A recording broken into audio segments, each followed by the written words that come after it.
Good morning. It is 9/25/2023, and I must say, where has the year gone? It's been amazing, truly, what's happened in the last, say, 9 months, 12 months, something like that. We've had a whole lot of different things happen in the world, and thought I would take a few minutes and just chat with you. Got to be careful what I say these days, but we'll go to my handy dandy charts for a moment, and then hopefully the narrative will be worth your few minutes of time. So bear with me. And again, my name is Craig Moser. I'm with Maestro Wealth Advisors. And if you need anything from us as far as giving us a call or reaching out to the website is maestrowealthadvisors.com.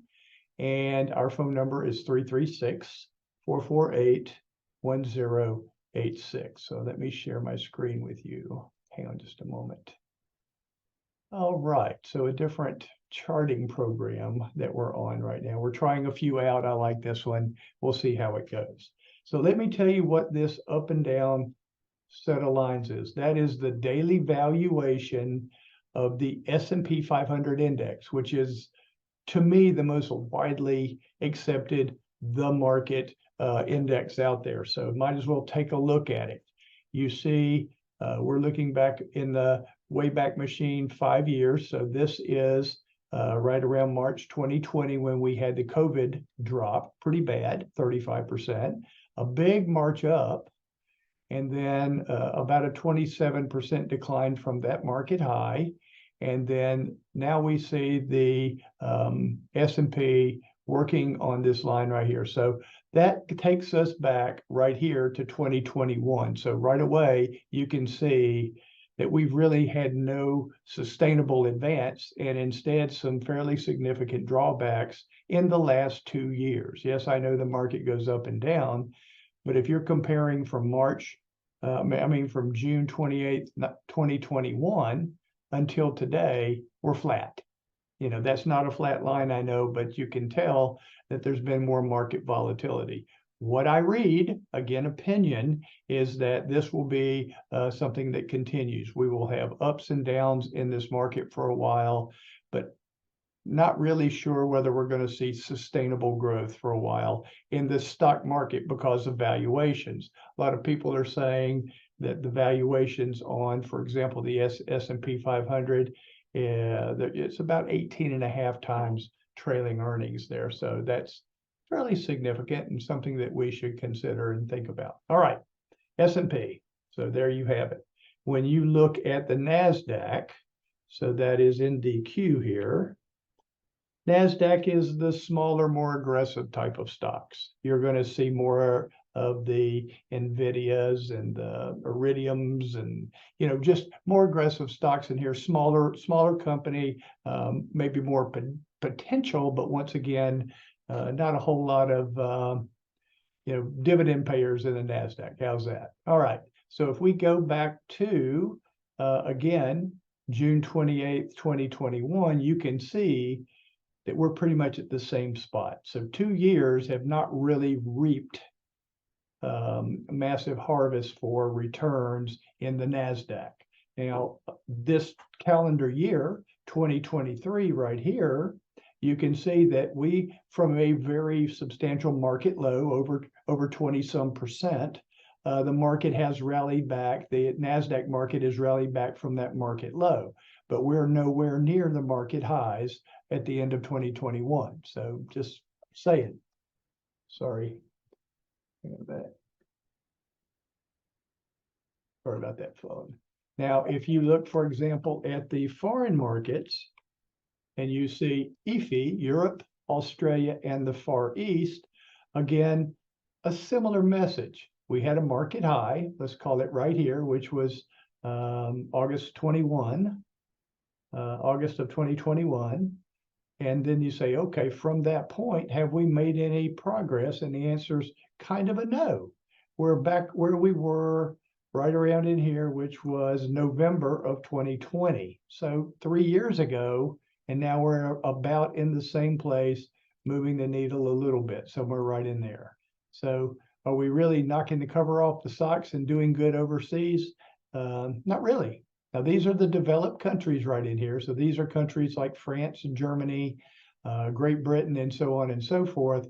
We're not seeing, big highs and the market starting to move away and be aggressive. We're just not seeing that yet. So just bear with me. And you can see down in here where we really are, that market's not moving up much. Had a fairly good run right after COVID and a big money print, a very significant 30-point or so drop, and now kind of back where we were 3 years ago. It just is what it is. Bond market. Again, for all the talk and chatter on the television, not much going on that's good here. So the market top, as I can see it on the bond market, was back August of 2020. And from there, we haven't made any highs in a while. We had a fairly good rally right here off of this bottom, but now it's starting to drop back as it looks like inflation's a little tougher to tame. And it looks like we've had more increases in the interest rate might be on our horizon there. How many of those? Don't know, but that's kind of what we're looking at. So big declines in the prices of bonds. If you're now a bond buyer, it's probably fairly attractive to you because yields are giving you enough yields to actually pay you some money and build a base under your stock portfolios instead of just hoping that we just get appreciation off the stock market. All right, let's look at gold very quickly. GLD. Gold has been pretty flat since back in here around July of 2020. So for a 3-year window, up and down, up and down, up and down, but no upside that's been sustainable in a while. So what am I telling you? It sounds like I'm repeating myself over and over again. The markets in general are going sideways. They are not moving up. Now, from an economic standpoint, I also look at this and say, we're slowing down some. On purpose, the Federal Reserve is trying to slow us down some as far as growth. And then on the other side of that, we are stubbornly high for wage and stubbornly high for a lot of commodity costs. So gasoline, fuel, oil, kind of high. If you look at, just food in general, I don't know if you eat out. I try not to anymore because it's painful to look at the price. And these poor restaurants are trying to stay in business and make a profit. And, the prices are high. So again, we're seeing higher inflation, and we're probably not seeing a whole lot of extra growth in our wages anytime in this past year, but over the past couple of years, there was some wage growth. So anyway, gold, sideways, not moving up, not moving down, just giving us slow rallies and declines. All right, so as we look at the direction of oil, USO, you can see that oil was egregiously low on purpose back in April of 2020 and has worked itself back up to where we're in the 90s for a barrel of oil. And that's going to be an issue for folks, if you drive a car that burns oil or burns gas. You're in a world where that cost goes up, and perhaps your salary and other things are not increasing enough to keep up with that, and people feel the pinch. Maybe you can't really explain what that means, but you're feeling some pressure that maybe you didn't feel 3 years ago because the cost of things were not as high, price of energy was lower, and we were in a different place because they were creating a lot of capital and stimulus from the government. All right. So as we look at those various commodity pieces, various stock market and bond market pieces, what you should be taking away from this is, I'm trying to find a place for my money to grow with the least amount of risk possible. And right now, today, that probably looks like income. So you might take a good hard look at owning some bonds. I recommend that you buy the actual bonds so that you have a begin date and an end date to those bonds. and then conservative types of stocks. Right now, they haven't rallied up as much as the growth ones, but I think we might have seen the majority of that growth. And so just kind of bringing that up to you. When you look at a company like NVIDIA, which has been just on a crazy tear, but it looks like it may have peaked out. So it ran up, was that the top of the market for NVIDIA at 503 and change?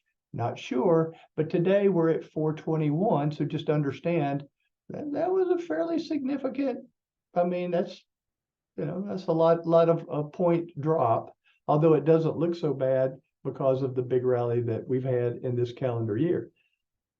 So these types of companies, NVIDIA and Meta,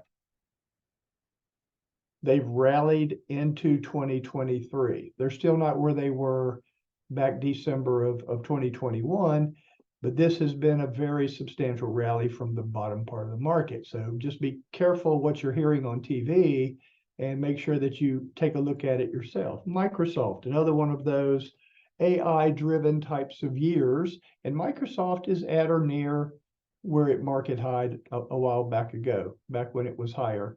Right now, we're about right here, which was, back in October of 2021, but a double top on that stock. If you look at Google or Alphabet, I should say, same thing. Rally off of a bottom. It looks pretty good in 2023. If you open the iris up 2 or 3 years, though, you can see that we're just kind of going sideways from right around here, July 2021. These types of companies have given this year the S&P and the NASDAQ their rally. So it's not everybody, it's just some of them.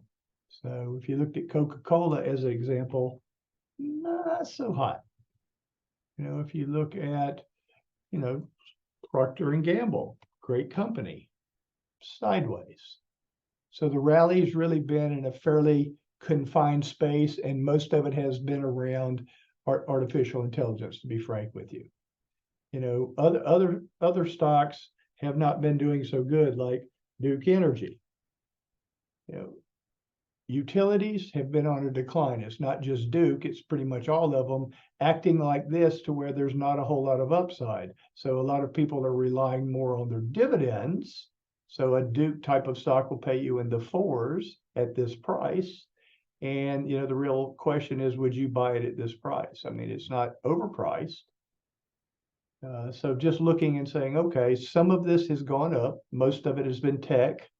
And the ones that are just kind of hanging in there, I mean, you're trying to make some money in these investments. How do you do it is the question. So just understand the S&P is not an equally weighted 500 company index. It market weights, and the bigger companies get the lion's share of the percentage of the allocation. And right now, the tech companies are where the power has been.